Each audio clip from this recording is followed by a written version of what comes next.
think my fears are more surrounded about marriage being a mirror. Yeah. Just like, I think I've heard so many people say, like, yeah, I thought I was doing pretty good. And then I got married and I realized how selfish I was. Yeah. And then I became a parent and realized I was even more selfish than I thought I was when I was married. And I'm pretty nervous about so the general overarching is, what am I going to find in myself that I know I think is small, might be big, or I had no idea was there.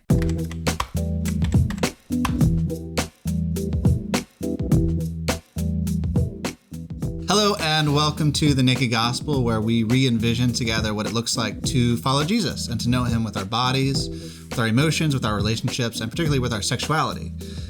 Because the counter image to pornography and hookup culture will always be a naked man dying on a cross. So last week, I'm Shane O'Neill. Last week we did something unique where me and my fiance, Kaylee, shared with you some of our reflections, some of our faults and failures and stumblings as we've tried to figure out dating. We are due to get married in a few weeks. And so we wanted to look back with you in real time, not years from now, but literally just days, weeks, and months away from some of the events, some of the failures that we were able to talk through, and some of the things that we've been able to learn. You guys responded really favorably to that, and so we wanted to come back and have just a follow-up conversation. Instead of looking back, but looking forward. Marriage is right around the corner, and we don't want to speak about it with distance. We want to look at it in real time and say, like, these are the things we're scared of. These are the things that we're frightened of. These are the hopes that we have. These are the things we're excited about giving to one another, so on and so forth. Because, well, we want to do relationship and processing in public. And Jesus changes people in the light.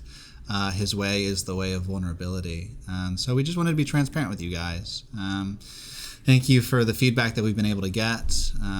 As you continue to have thoughts, leave them in the comments below. We do respond to that. We do adjust, our orientation based off of y'all's comments and thoughts. So we're just really thankful. I am typically the host, but if you were with us last week, then you know that Kaylee Baker was subbing in as the host. So we're going to do that again. Thank you again for joining us. And if you found this conversation to be profitable, please share it with somebody you think would benefit from it. And that is the end of my hosting job for this episode. Yo, hello. My name is Kaylee David Baker, and I'm going to host today again. And I'm really excited to host today. For one big reason, we're going to talk about fears moving forward. And the reason I'm excited to talk about that is because a lot of times, at least the story that I was told, was you date and you figure everything out. And then when you get engaged, you better know that you know, and you better not be afraid anymore. Otherwise, you should question whether or not you get married, and that's just not okay. It's not okay to have those fears. And so when I was engaged, I was still pretty afraid. And even the morning of my wedding, I woke up and I didn't sleep well because of everything. And one of those things was fear.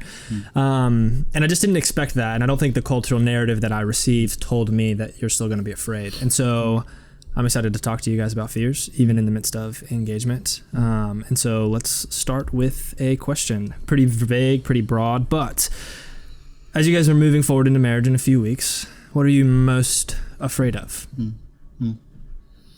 Yeah, that's a very present question. Yeah. And fortunately, we've been able to ask ourselves that question.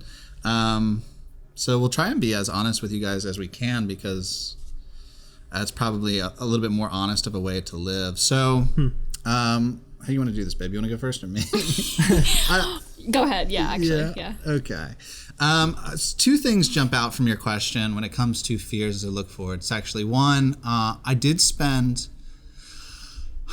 let's see. So two things are startlesome. One, friends who I know practiced premarital sex or pursued pornography, whatever. It seemed like they had very strong and healthy libidos, but then they'd get married, and then all of a sudden sex would start to dwindle because sex with someone actually costs you something, whereas pornography doesn't cost you anything, or when you're jumping from partner to partner, it doesn't cost you anything. It's just pleasure on tap. I'm concerned about that. I'm concerned about that because a lot of my sex education has been from pornography, whether I know that or not. I know that my expectations and standards for myself and for Kaylee have been shaped by pornography. And I don't want to assume that I'm above that or I'm beyond it. So there's that. Like I've been startled by that, and I'm scared. I'm scared that all of a sudden the cost of sex will put me off to sex. The second thing is when it comes to erectile dysfunction, they don't even really call it that anymore. They call it porn-induced erectile dysfunction. And something like a third of men have it. But most men don't know that they have it because they're still watching pornography. So just because you can, your bio-awareness allows you to get off to pornography doesn't mean all of a sudden you won't have issues when you're actually performing, because it's a totally different narrative. So there's some concern there, some concern about what does it look like to physically perform, and has pornography impacted me in that way? Because I want to give Kaylee, I want to give my wife something true, something that responds to the beauty that I see, as opposed to just malfunctions. Because I don't want her to have that story. So that's a fear. That's a fear that I have. Those two. Mm-hmm. Especially, yeah. I think.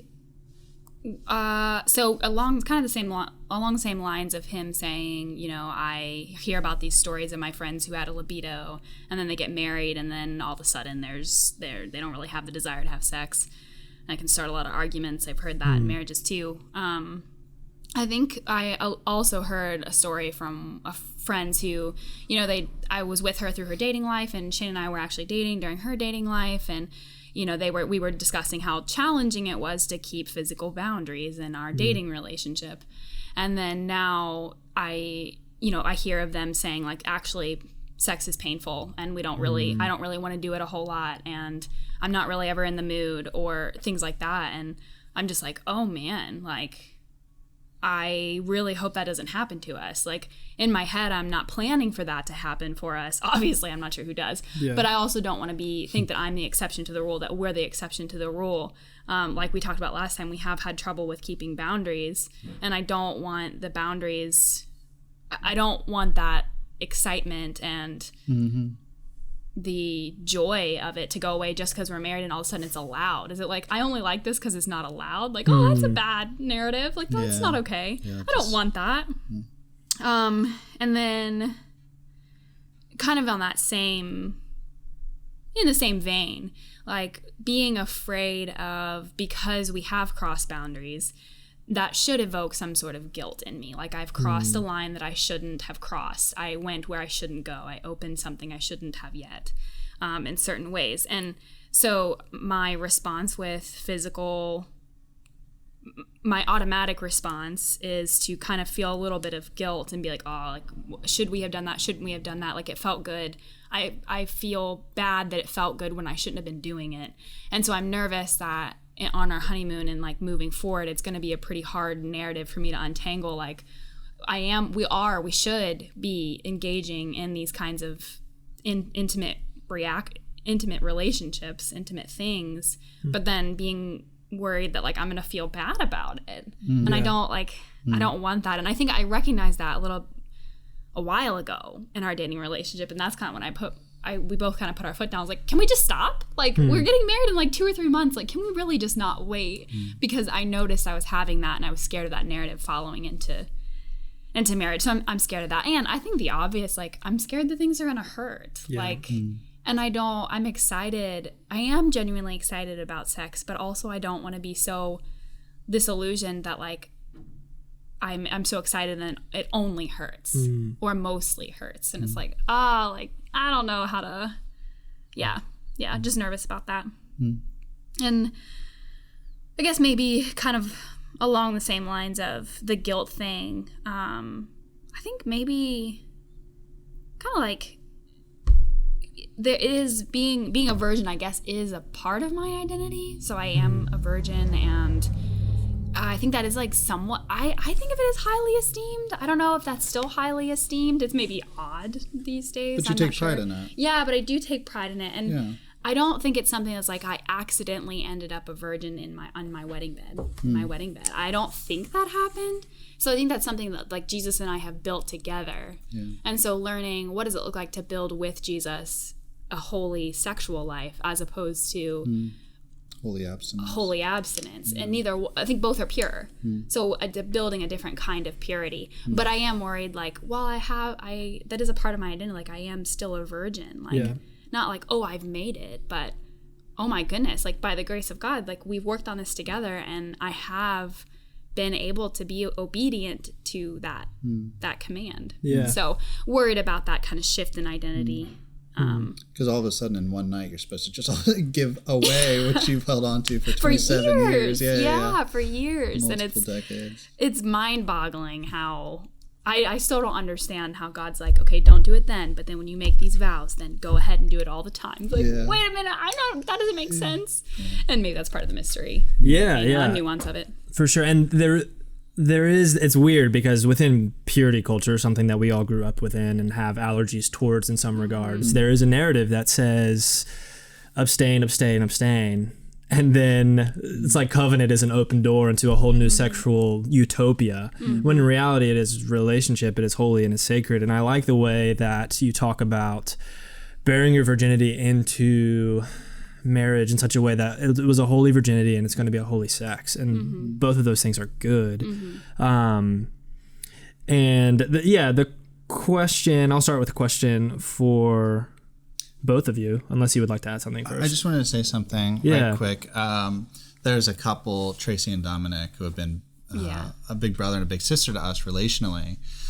And they've allowed for very candid conversations around this topic. Yeah. So we've been able to really, at least conceptually, explore sex in community with total holiness around the conversation. There's been nothing lewd about it, but also, this idea that something is so sacred that we can't ever talk about it doesn't really help anyone. They've just been awesome, big brother and big sisters in our lives and our relationships.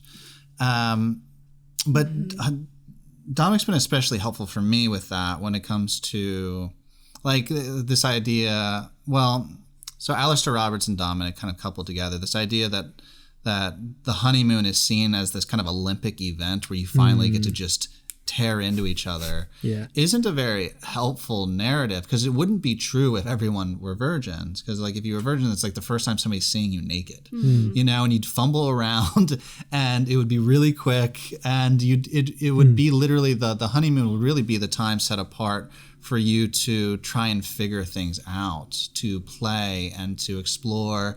And it's like it's almost a kindness period, as opposed to this Olympic period. And something to win. Yeah. It's not like about who lasts longest. At that level, it's like, she sees me naked. It's like you're just play. Scared and it's innocent play. It's a courtesy that's given by God to let you just have some space to explore and be vulnerable with one another. And so Dominic's been helpful with the language of open that gift slowly. Like you don't have to get, wasted on your wedding day and then just start tearing into each other that night, and it doesn't last. It doesn't stop for another week. It's like, no, like what you do that night is up to you. But talk about it. Talk about what you're comfortable with. You are opening a gift, and the best gifts are opened gingerly, opened with intentionality, as opposed to just ripped apart. So that's been helpful. I think that's reconditioned my understanding and my imagination about what it looks like to try and catch the gift that Kaylee is trying to give to me. Yeah. So I did want to say that before we move too far. No, I like that metaphor a lot. It's almost, in some regards, I think it is a gift you never stop opening for both of you, because sex is the physical manifestation of your marriage. I like what Matt Fradd said one time, I think on this podcast actually. He said, you say on your wedding night with your body what you say with your words on your wedding day. And I like that a lot, because you're saying I am making covenant with you with your actions, which is really, really cool. And I really love the idea of the honeymoon as practice instead of as the Olympics. The Olympic whatever. Yeah. And you haven't even trained. Yeah, it's like you're at the Olympics. Yeah, that's so true. Ideally, you haven't trained. Right. Yeah, you know? Yeah.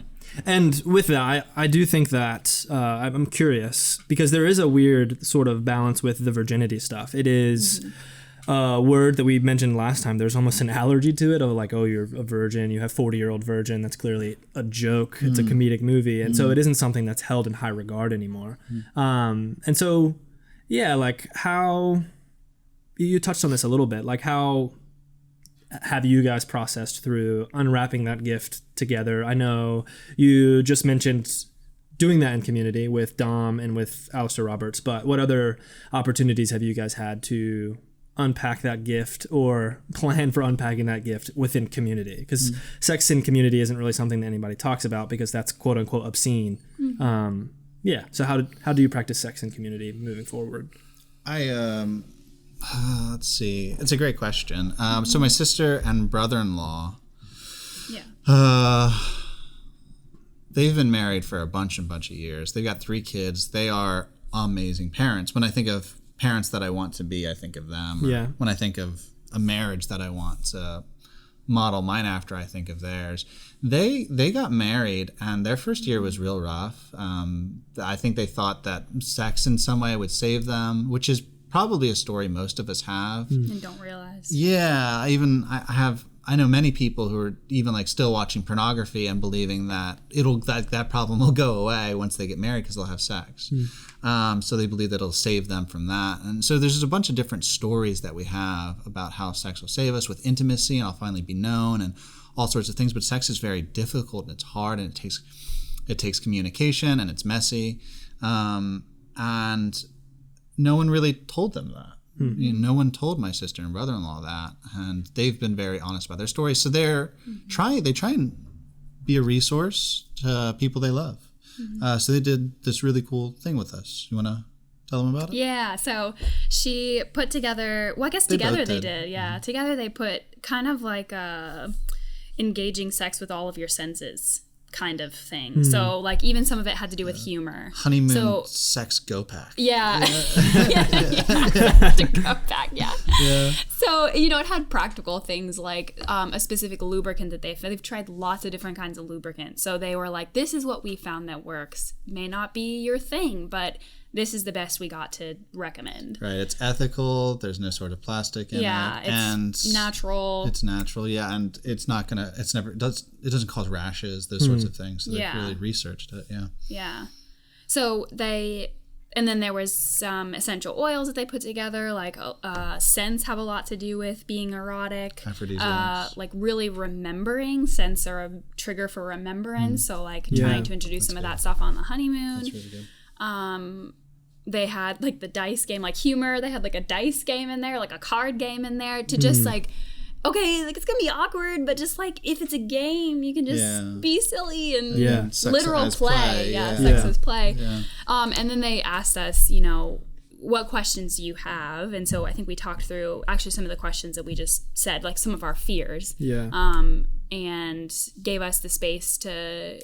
I don't think they really gave us answers. I think they just helped us think through it in a different way, which was good. Yeah. And then also they're like, so we're on speed dial if you need us. If you don't call us. If you do, call us 3 times. It's fine. If you want to talk to one of us, if you want to talk to both of us, that's totally fine. And so that was good. And we were able to talk about how do we communicate because it is this, that was one of my big questions. How do I communicate? And so even as you're asking, how do we talk about sex and community?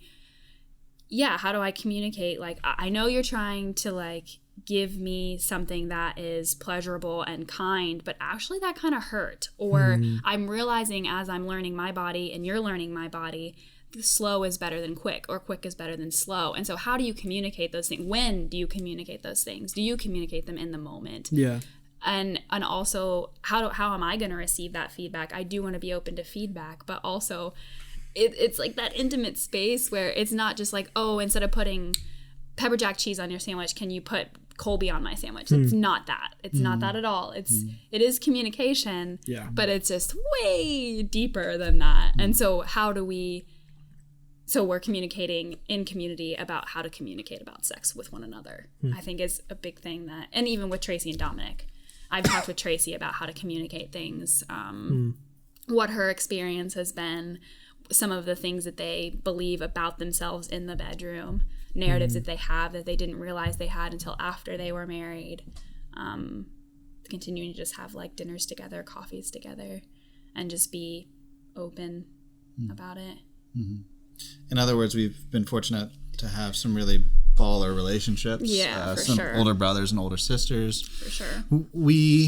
That didn't happen by accident. We did have to find them. Yeah. And that was a part of our relationship early on, who are couples that we look up to, that we can pursue and spend once a month with, And so we found a few couples like that, and we pursued them, and that's been something I'm really quite proud of when it comes to our relationship. It's something we did right. We did something right. Yeah. We did that, and we did it really well.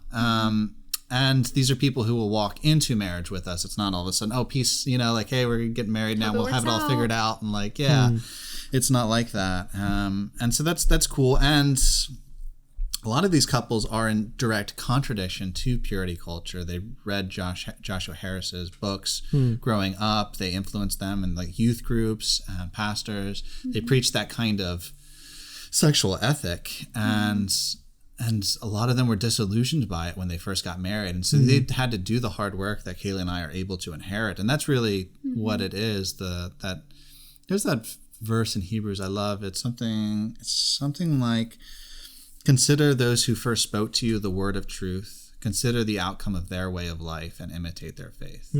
Jesus Christ is the same yesterday, today, and forevermore. So it's really beautiful, that exhortation to find older brothers and older sisters, mothers and fathers. And we've been fortunate to have that. Yeah, and one of those couples went into marriage having already slept together. They've had the experience. They're not judging us because they were better than us before. Like, they're not judging us for the mistakes we're making. We can just openly talk about them, have candid conversations, but also openly talk about them. Yeah. So, helpful. No, I like that. I like what I think you said. You said that somebody said that within sex there is a lot of emotion and there's a lot of vulnerability there. And I think that sex in general has, you were saying that Dom and Tracy, there were things that came up in the bedroom that they didn't even know, narratives they didn't even know. And I think that sex has the capacity to amplify those things because it is so vulnerable. And within that, it amplifies the negative narratives that we have, but I think it also amplifies the things that are positive about our relationships. Like, if we are good at laughing together, then you're probably going to be pretty good at laughing together in the bedroom.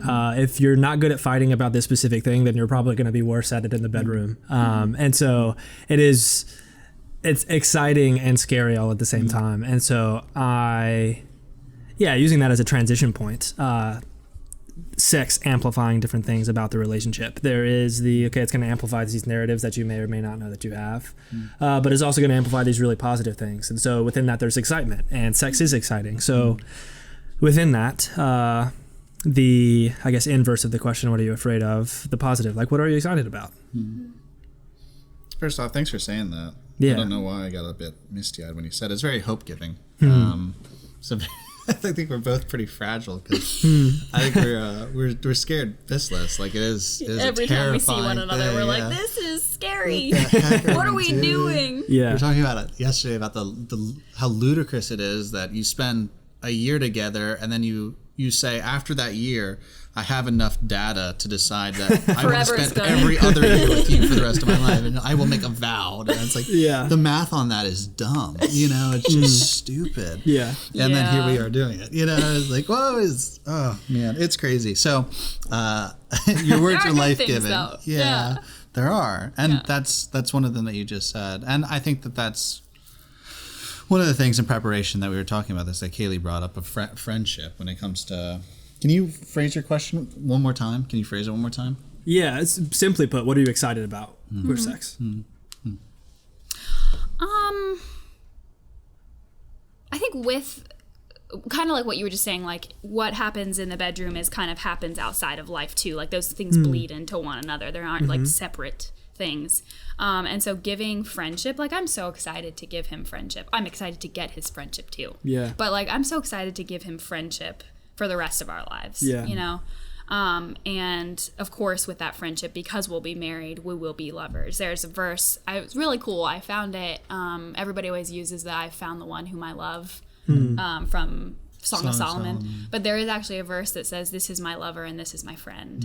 And I love that so much. I think I came into our relationship thinking like, well, we're just good friends and then we'll sleep together. And Shane's like, actually, maybe you should incorporate the idea of lovers. Like, yes, we're friends, but aren't we actually lovers? And I was like, okay, well, maybe we're lovers, but we're more than that, we're friends. And then so now I think they've leveled out quite a bit for me. That's really cool. So I'm excited about being lovers and friends. So that's bedroom and not bedroom. But I think it's not just we're only lovers in the bedroom. Again, going back to play, we are friends in the bedroom too. So I'm excited to give that in marriage and in the marriage bed. There's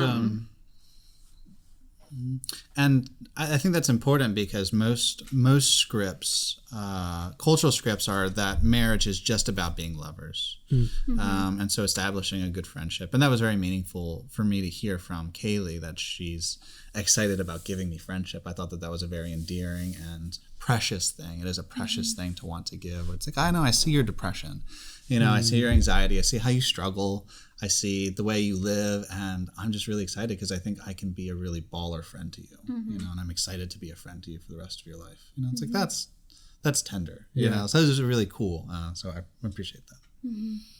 And I think we touched on this a little bit last time as well, but there was the hesitation a couple of months ago, and there were lots of questions and even some anger about, well, you're not a virgin and I am. But I am excited to, and this came up as we were talking to prepare. I hate the idea, maybe this is like which doesn't make any sense, but with purity culture where it's like you lose your virginity. It's like, well, wait a minute.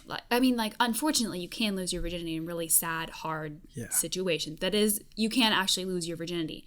But I don't want to associate that with, like, on my wedding night, I lost my virginity. Like, I'm actually intentionally, like I said, I think Jesus and I have cultivated my virginity, and so I again am going to cultivate in the marriage bed my virginity by giving that to him. So I am excited to give him my virginity in the same way. I'm excited to give him my body. I think I'm mostly convinced that you like my body, not because of anything you've done, but like, well, it's just like I have my own insecurities, so like I'm insecure about specific parts of my body. How could you like those, so like, but I am excited to give you my body, I do. I have no idea how to respond right now. You've officially baffled me. Well, it's just, my own insecurities. Sure. So if you don't like something about yourself, how could anyone else like that about you? For sure. I'm sure I have a few of those myself. Yeah. Yeah. Yeah. So I'm excited to give you my body. Cool. I am excited to receive your body. I'm excited to give vows. When I look at the wedding day, the thing that I'm most scared of are the vows, because you are laying the paradigm of forever, at least as this life is concerned. So the cost of every single word is your life, and you effectively die at that point. I was emailing someone, and I told him that I was scared to get married, and then he said, Shane, no man survives marriage, and that's the point. Like, thank you for that sympathy, Chesterton. Yeah, but he was right, and he's right, and it is a beautiful. Those are beautiful words, and it's true. So I feel the cost. I feel the price tag of those words, and they terrify me. But I want to give them, obviously. I'm still moving forward to that great and terrible day. I'm excited to give Kaylee forever. I've never been with somebody forever. So that's interesting. I've never given someone forever the rest of my life. Like, I've been in relationships, and with shame I say I've given other women my body, but I've never given anyone forever. So that's something I'm pretty excited about. And then this is something we touched on last time. Is I'm pretty excited to give Kaylee my family and my friends to be celebrated by the people who love me the most, and then for her to inherit that love is this is amazing. I don't have words or language for how much honor I feel from that. So those are some of the things that I'm most excited for. I'm most excited about giving to you, and yeah. Cool. I dig it. Hello, Shane here. I wanted to take a moment and let you guys know about a new resource that we created for you. It's a kind of a sexual integrity assessment, and I really have found great benefit from it. I very much dislike the kinds of assessments that make you ask and answer 200 questions. It makes me doubt myself, and I get all sorts of confused. And this assessment only has something like 20 questions versus the 200. It's entirely confidential, and the benefit to an assessment like this is that we can't fight a nameless, formless ghost, and it gives name and form to the unwanted sexual behavior in our life so that we can start to know healing and start to know real redemption in our lives. And of course, it doesn't just leave you there. It creates a load of options afterwards for you to move forward, to know how to continue on your path of healing. So I recommend it for those reasons. And of course, options are given afterwards for what it looks like to move forward and to continue to find healing and to know wholeness. So look for those. It's a huge resource, huge benefit. And the resource is two-pronged. If you're struggling, then this resource exists for you. And for those who have already gotten some ways down on the journey of healing, there's a way to actually give back and to be present to those who are struggling, to take the gift of redemption in your own life and start to give it to other people. The link will be down below. It will be right under the description. I'll make it the first link in the show notes. So do check that out, and let's go ahead and get back to the interview. So we've kind of transitioned from fears about sex to excitement about sex to excitement about forever. You've mentioned that idea. And with the idea of forever, you have the idea of covenant. And I know for me, covenant can be one of the most freeing things in the world, but also one of the most terrifying and suffocating things in the world. Because with covenant, you have this idea of parameters, and parameters give freedom. I think like laws and seatbelts. Seatbelts might save your life. But they are also parameters. And so with parameters, there's the propensity to suffocate, because it rubs against our idea of freedom of we can do whatever we want whenever we want it, especially in singleness and now moving into marriage. Autonomy. Autonomy, all that good stuff. And so with that, you've talked a little bit about excitements for covenant. I'm excited to give Kaylee my family. I'm excited to give my body, all these sorts of things. I'm excited to give forever. But the question put shortly, what are some of your biggest fears moving forward into covenant? Yeah, I have a host of them. Yeah. I am...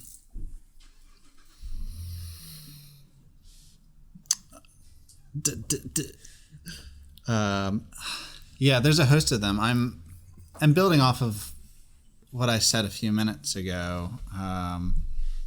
The cost of marriage frightens me. It does. It demands that we die. There's a lot of individualism that's been indoctrinated into the ways that I think. Yeah. And so to be held accountable and to be accountable to another person, for whatever reason, for a whole host of reasons, rubs against my sense of being human, even. I think more maybe to the point of your question, I have sort of very tangible fears, like falling back into pornography again, or cheating on Kaylee. Like these sorts of things are terrifying thoughts. And I have asked around, and it doesn't seem like other guys necessarily have those fears who are married when it comes to, I've asked straight up, are you ever scared of cheating on your wife?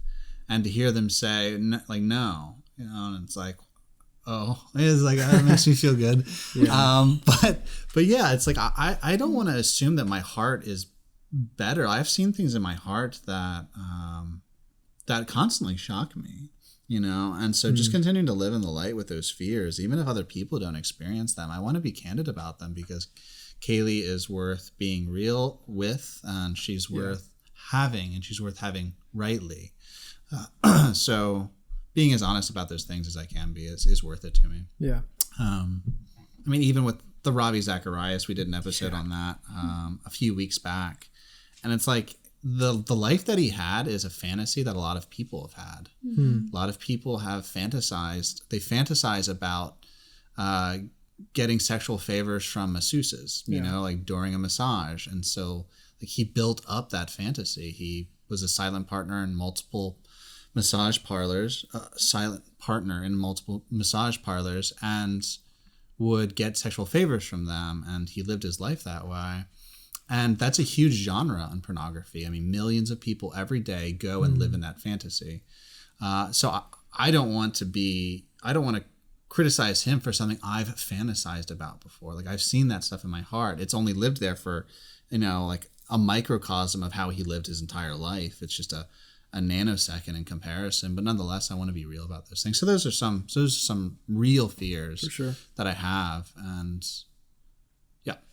I think my fears are more surrounded about marriage being a mirror. Yeah. Just like, I think I've heard so many people say, like, yeah, I thought I was doing pretty good.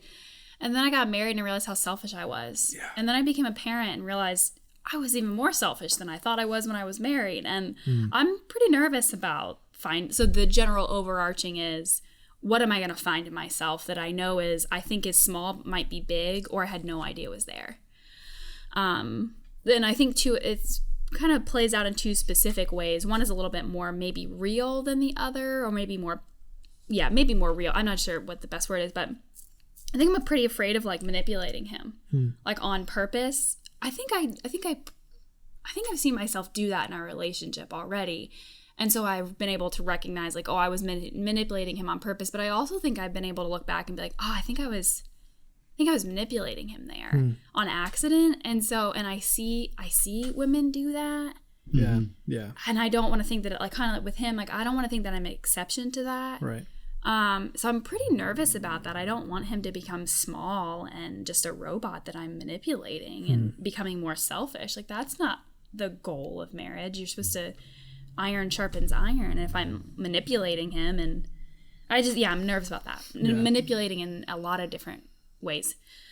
And then I think maybe this has to do with because I work in the emergency department, but I just, it's the emergency department. It's usually not the best day of people's lives, one of the worst day of people's lives. So people are coming in and they're finding out they have lupus. People are coming in and finding out that they've been diagnosed with schizophrenia or bipolar, or they're in the hospital for the 18th time, literally in the past year, because they can't control the schizophrenia, or it's gotten worse, or the bipolar, and it's like, what if that happened? Like, people in their late 20s, they get diagnosed with that, and like, that's where I am. That's where, so, and then, or like, what if our kids ends up having that, or autism? And I'm afraid of what those circumstances would do to me. Would they turn me into a monster? And if I'm turned into a monster, that's going to affect him the most. And I don't want to hurt him in that way. I don't want to be, if I don't like who I am, I don't want to share that with other people. And because we're married and we're one, like, I don't have a choice whether or not I share that. I will share that. And so just worried about, fearful about what kind of commitment is life, this covenant is lifelong, and life has got curveballs. Yeah. It's messy. Yeah. I mean, even as far as like, what if we get into a car crash and he ends up losing a leg, or I don't know, I hit my head and I have head trauma, like brain trauma, and I can't be a nurse anymore. I don't, not like, oh, I'm going to lose my career, but like, what would that do to our finances? What would that do? It's an identity shift. Like, how would I handle that? So, real, but maybe not as real as I might manipulate him. Yeah.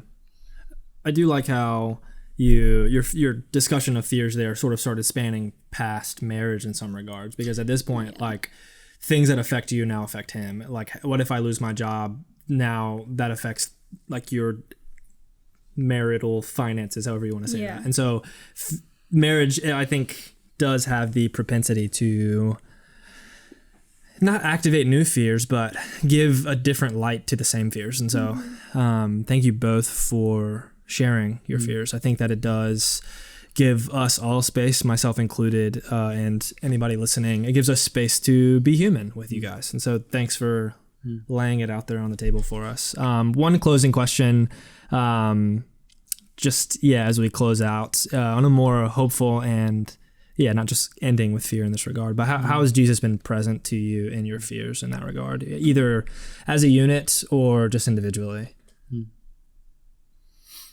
I think we've been consistently shocked by his provision and his goodness. I remember Kaylee and I it was the worst fight that we'd ever had. We'd gotten engaged, and we'd found a venue finally, because trying to get married during COVID is a legit nightmare. And so these things were starting to come together, and then we had this financial issue, and we didn't know how to resolve it. Didn't know what we were going to do. We just didn't know what we were going to do. And it was one of the worst fights, because as fights do, they start to squirm and swirl all over the place, and all of a sudden we were in a landscape that we'd never been in before. So we had that, and I remember at the end we forced ourselves to pray for a minute. Yeah. And the very next morning, my sister and brother-in-law FaceTimed us and said that they wanted to support our marriage by giving us $1,000 for the wedding. That was like the very next morning, you know? Yeah. There's just like stories like that all the time, because things have gone so wrong, like all the time, so wrong.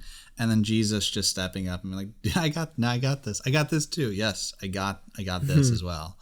I think that's been extremely humbling to see that he's for us, to see that he believes in us, to see that he's fighting for us, and that we don't need to take ourselves so seriously or to take these problems so seriously, while at the same time to be responsible. Yeah. Kaylee helps me there.